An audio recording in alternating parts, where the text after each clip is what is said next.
बारे में पढ़ रहे थे। तो नर युग्मोद्भिद के बारे में आज हम पढ़ते हैं परागकण की संरचना। तो आज का अपना टॉपिक रहेगा परागकण की संरचना, परागकण की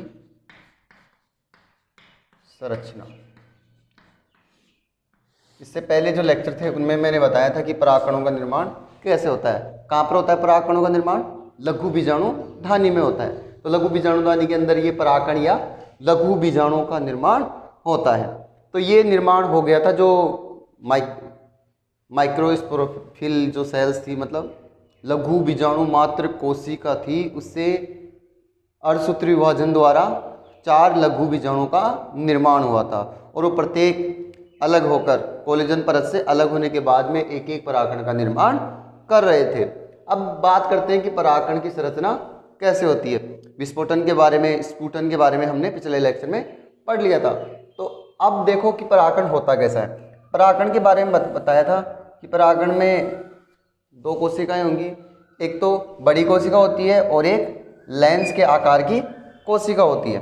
2 कोशिका होती है। बड़ी कोशिका तो कौन सी होती है? कायिक कोशिका। वो सामान्यतः कैसी होती है? गोलाकार, लेकिन बाद में कैसी हो जाती है? अनियमित आकार की हो जाती है। और छोटी कोशिका जननिक, जनन कोशिका या जननिक कोशिका। इसकी आकृति कैसी होती थी? लेंस के आकार की। इसके चारों तरफ 2 परतें पाई जाती हैं। इसके चारों तरफ कितनी परतें पाई जाएंगी? 2 परतें पाई जाती हैं, एक और इसके ऊपर भी एक परत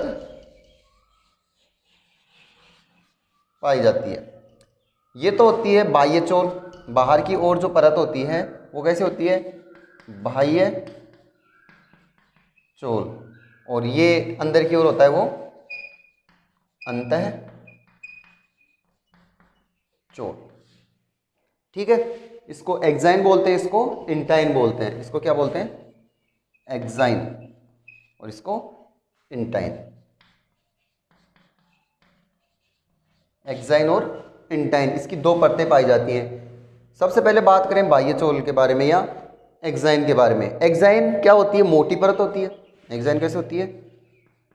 मोटी होती है, सघन होती है और विभिन्न प्रकार के अलंकरण पाए जाते हैं। क्या पाए जाते हैं? अलंकरण पाए जाते हैं। अलंकरण पाए जाएंगे। अलंकरण का मतलब ये जालीनुमा, झिल्लीनुमा, ये जो आपको स्ट्रक्चर दिख रही है ये वाली, ये क्या है? इसको अलंकरण करने वाले, सजाने के काम में, मतलब सजावटी। अलंकरण का मतलब होता है सजावट करने के लिए। तो ये सजावट के रूप में से काम कर रहे हैं।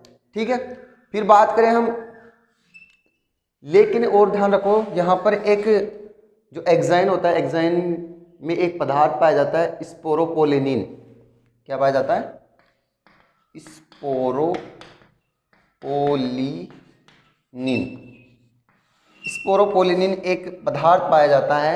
इसकी वजह से जो बाह्य चोल है, एक्साइन है, वो विघटित नहीं होती किसी भी एंजाइम या किसी भी केमिकल के द्वारा। किसी भी एंजाइम के द्वारा ये क्या नहीं होती? अपघटित नहीं होती। ये किसी भी एंजाइम व रसायन द्वारा क्या नहीं होता? अपघटित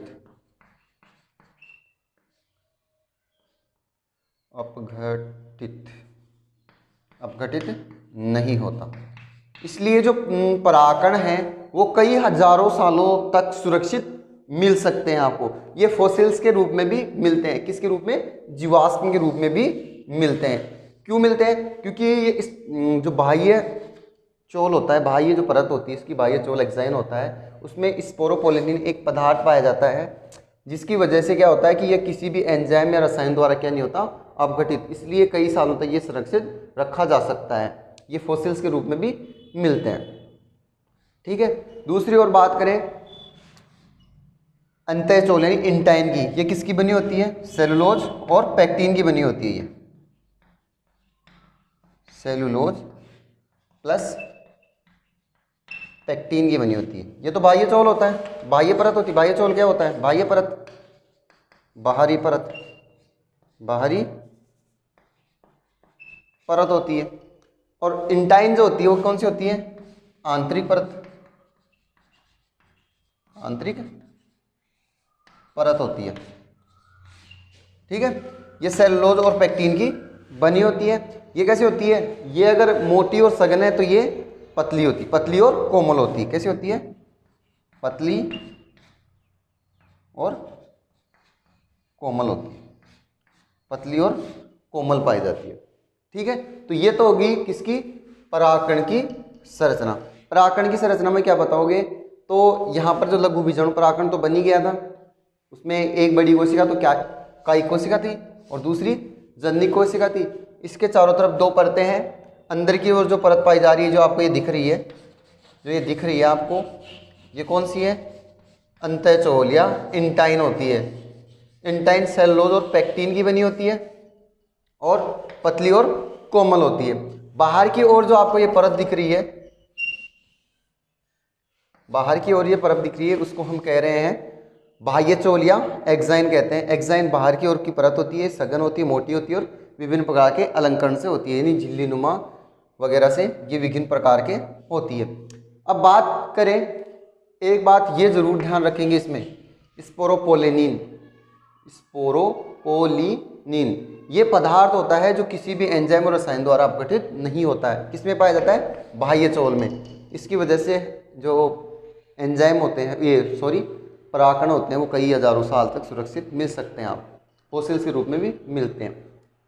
फिर बात करें यहाँ पर, जो ये मेल गैमेट जब बनेंगे तो मेल गैमेट कैसे बाहर निकलेंगे, इसका भी तो प्रश्न है। क्योंकि ये तो यहाँ से बाहर इंटाइन तो क्या होगी? अपघटित हो जाएगी, कोई दिक्कत नहीं है। यहाँ पर सेलुलोज और पेक्टिन की बनी होती है। लेकिन जो एक्साइन है, एक्साइन किसकी बन रही है? स्पोरोपोलिनिन। ये तो किसी एंजाइम से भी नहीं हो रही अपघटित, नहीं एंजाइम से, तो कैसे बाहर निकलेगी?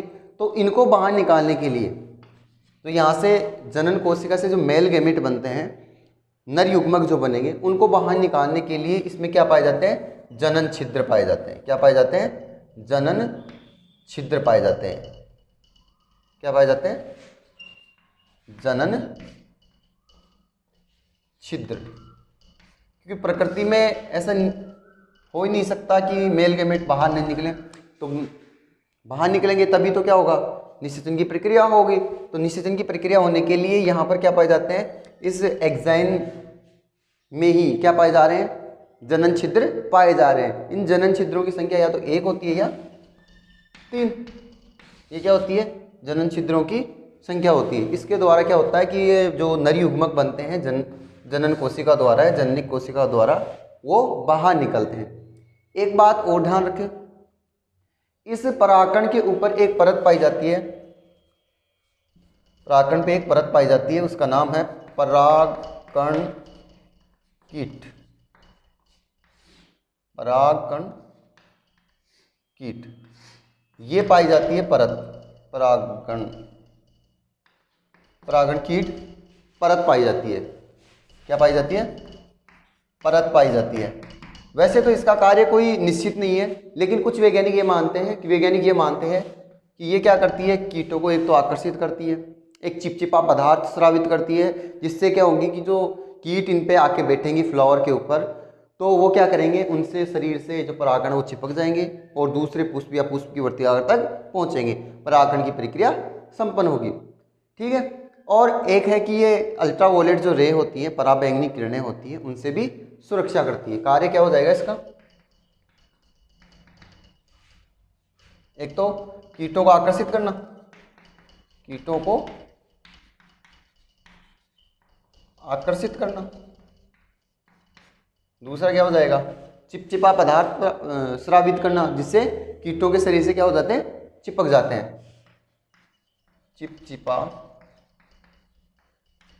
पदार्थ स्रावित करेंगे, जिससे कीटों के शरीर से ये चिपक जाएंगे।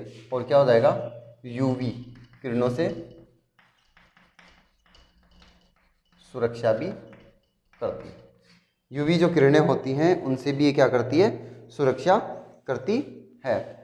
ठीक है, तो ये तो होगी परागकण की संरचना। परागकण की संरचना में दो परतें होती हैं, एक तो एक्साइन होती है और एक इंटाइन होती है। ध्यान रखना, एक्साइन में एक ये पदार्थ है, उसके बारे में जरूर ध्यान रखेंगे, तो नोट करो इसको, फिर आगे हम पढ़ते हैं।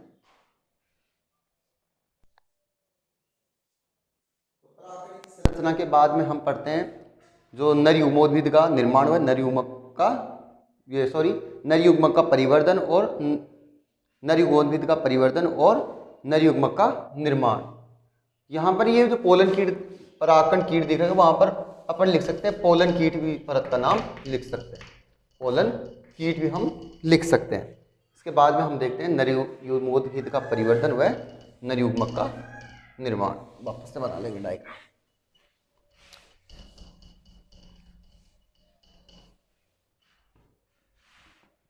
नर युग्मकोद्भिद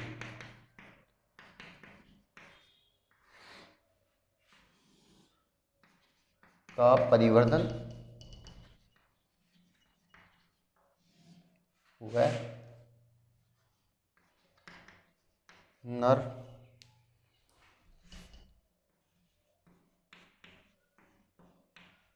युग्मक का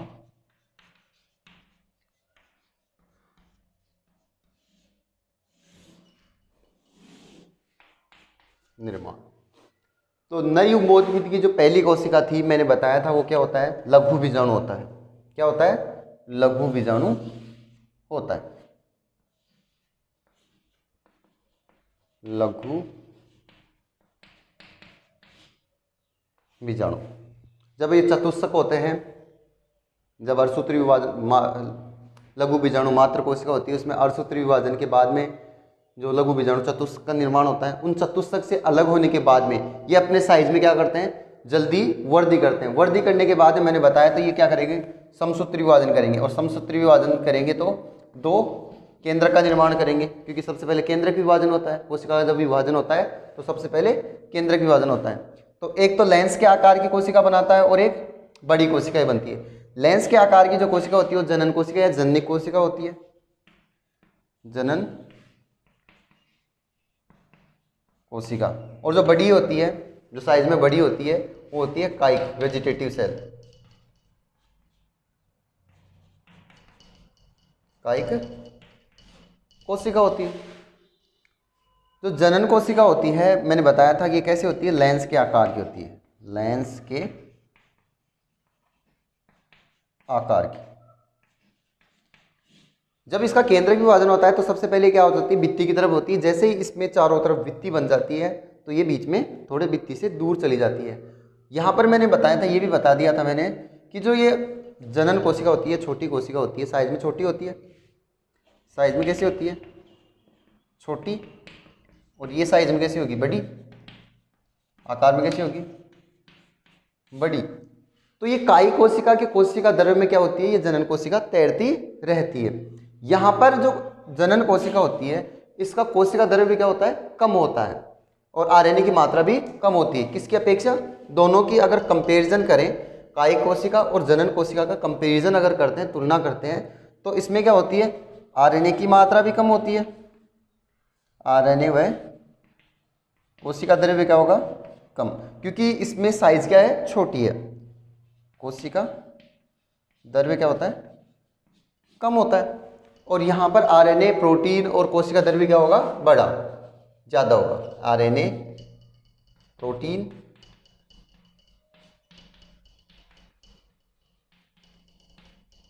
कोशिका द्रव्य क्या होगा, ज़्यादा होगा, क्योंकि कोशिका द्रव्य ज़्यादा है।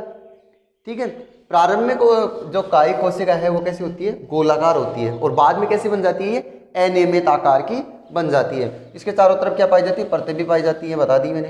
ये तो कौन सी होगी, इंटाइन, और ये कौन सी होगी, एक्साइन होगी। इसके बारे में हमने पढ़ लिया।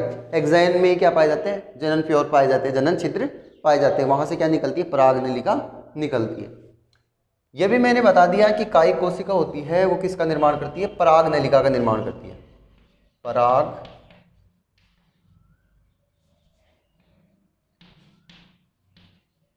परागनलिका का निर्माण करती है। और जो जनन कोशिका है वो किसका निर्माण करती है?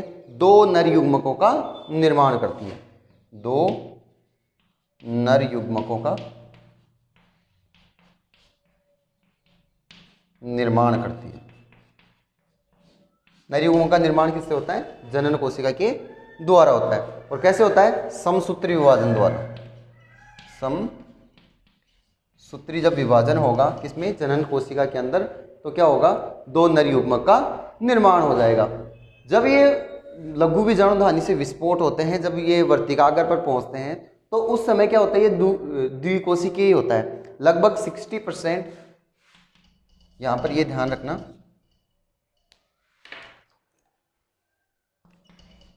लगभग 60% एंजियोस्पर्म प्लांट, आवर्त बीजी पादप जिसको बोलते हैं, आवर्त बीजी या एंजियोस्पर्म,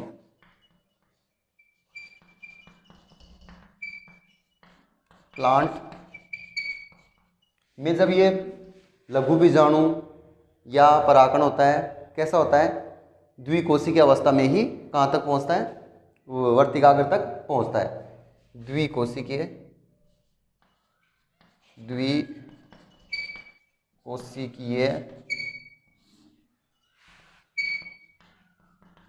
अवस्था में वर्तिकाग्र तक पहुंचता है। बाद में जैसे ही परागनलिका का निर्माण होता है, तो उसके बाद में किसका निर्माण हो जाता है? नर युग्मक का निर्माण हो जाता है। नर युग्मक का निर्माण तो ध्यान रखना जनन कोशिका से समसूत्री विभाजन द्वारा ही होगा। कैसे होगा? परागनलिका कैसे बनेगी ये भी थोड़ा देख लें कि यहाँ पर क्या पाए जा रहे हैं? जनन छिद्र होते हैं। क्या होते हैं? जनन छिद्र होते ही है। ये क्या है? जनन छिद्र। अब जनन छिद्र से क्या बनेगी? परागनलिका बनेगी। कैसे? कि भाई ये तो अनियमित आकार की तो हो ही जाती है, ये तो थी, और ये इसका न्यूक्लियस हो गया काइक का, और ये हो गया न्यूक्लियस, ये होगी जनन कोशिका। अब धीरे धीरे ये इसकी इंटाइन होगी और ये इसकी एक्साइन होगी। यहाँ पर मान लो क्या है? जनन छिद्र है। तो जनन छिद्र से क्या करेगी? यहाँ को, इस जनन छिद्र को हटाएगी, हटाने के बाद में क्या बनाएगी? पोलन ट्यूब बनाएगी। ये क्या है? पराग नलिका। पराग नलिका में आगे इसका न्यूक्लियस चलता ही रहेगा, और ये अंदर आगे आने के बाद में क्या करेगा? समसूत्री विभाजन द्वारा दो नर युग्मक बन जाएंगे। ये क्या है? नर युग्मक। ठीक है। तो जनन छिद्रों द्वारा जो कायिक कोशिका है वो क्या बना लेगी? पोलन ट्यूब बना लेगी। बाकी जो 40% जो एंजियोस्पर्म प्लांट बच रहे हैं, आवर्तबीजी पादप बन रहे हैं, वो पादप हो गए, उनमें क्या करेंगी? जो लघु बीजाणु जब बन रहा है तो उसी में यहाँ पर ही क्या हो जाएगा? समसूत्री विभाजन होकर दो नर युग्मक बन जाएंगे। बाकी 40% में क्या करेंगे? लगभग 40% आवर्त बीजी प्लांट में पराग नलिका बनने से पहले ही जनन कोशिका में समसूत्री विभाजन द्वारा दो नर युग्मक का निर्माण हो जाता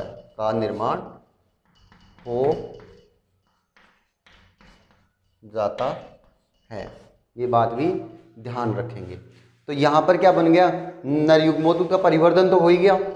परिवर्धन के बाद में यहाँ पर किसको बनाना है? नर युग्मक का निर्माण करना है। तो नर युग्मक किसके द्वारा बन रहे हैं? जनन कोशिका के द्वारा। जनन कोशिका में कैसे? समसूत्री विभाजन द्वारा दो नर युग्मक बन रहे हैं। कैसे कैसे बनेंगे? कि हो सकता है कि पोलन ट्यूब बनने के बाद में बने। तो पोलन ट्यूब बनने के बाद में लगभग 60% होते हैं ऐसे प्लांट जिनमें पोलन ट्यूब बनने के बाद में क्या बनते हैं, नर युग्मक का निर्माण होता है। बाकी 40% में क्या होता है, जब पोलन ट्यूब बनती है, पराग नलिका बनती है, उससे पहले ही क्या बन जाते हैं, 2 नर युग्मक बन जाते हैं। कैसे कि जब ये परागकण है, पराग निर्माण,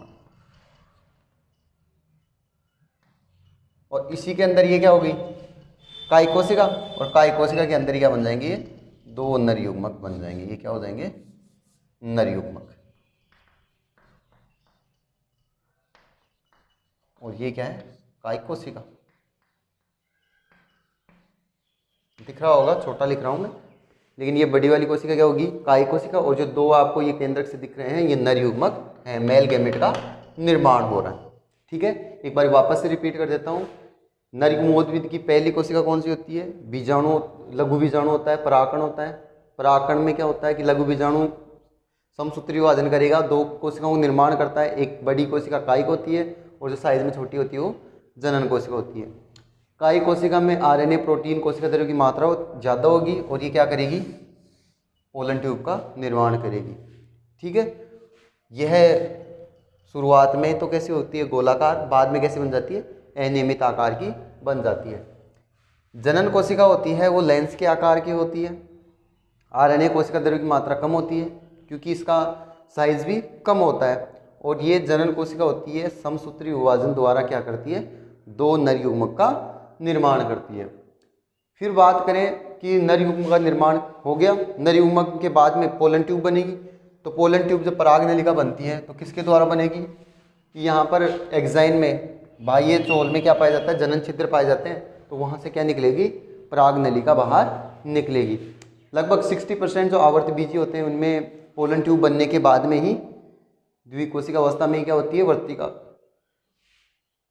द्विकोशिकीय अवस्था में ही वर्तिकाग्र पहुँचते हैं। मतलब पोलन ट्यूब बनने के बाद में क्या होते हैं कि ये नर युग्मक, ये जो जनन कोशिका है वो पोलन ट्यूब बनने के बाद में 2 नर युग्मक का निर्माण करती है। लेकिन फिर बात करें 40% में क्या होता है, 40% में क्या होगा कि जब पराग नलिका नहीं बनेगी उससे पहले ही 2 नर युग्मक का निर्माण हो जाएगा। तो इस प्रकार जो पुष्प में नर युग्मोद्भिद का निर्माण होता है वो किस प्रकार होता है वो हमने पढ़ लिया है। अब नेक्स्ट वीडियो में हम जो मादा युग्मोद्भिद है उसके बारे में पढ़ेंगे। मादा युग्मोद्भिद मतलब जो पुष्प था, पुष्पासन था, पुष्पासन में जो ये वर्तिकाग्र, वर्तिका और अंडाशय, यहाँ पर क्या बन रहा था, अंडकोशिका का निर्माण हो रहा था। यहाँ पर बीजांड के अंदर क्या बनती थी, अंडकोशिका बनती थी। उसका निर्माण किस प्रकार होता है वो हम आगे की वीडियो में पढ़ेंगे। लेकिन अभी तक हमने जो ये नर युग्मक का निर्माण कैसे होता है, नर युग्मक का निर्माण किससे होता है, पुंकेसर से होता है। ये जायांग हो गया, जायांग के बारे में हम आगे पढ़ेंगे, और पुंकेसर के बारे में हमने कंप्लीटली पढ़ लिया है। पुंकेसर अंदर जो ये परागकण होता है, ये परागकोश होता है, इस परागकोश के अंदर नर युग्मक का निर्माण किस प्रकार होता है ये सब हमने पढ़ लिया। तो नेक्स्ट वीडियो में हम जो मादा युग्मोद्भिद का निर्माण है वो किस प्रकार होता है वो पढ़ेंगे। आज के लिए इतना ही, थैंक यू।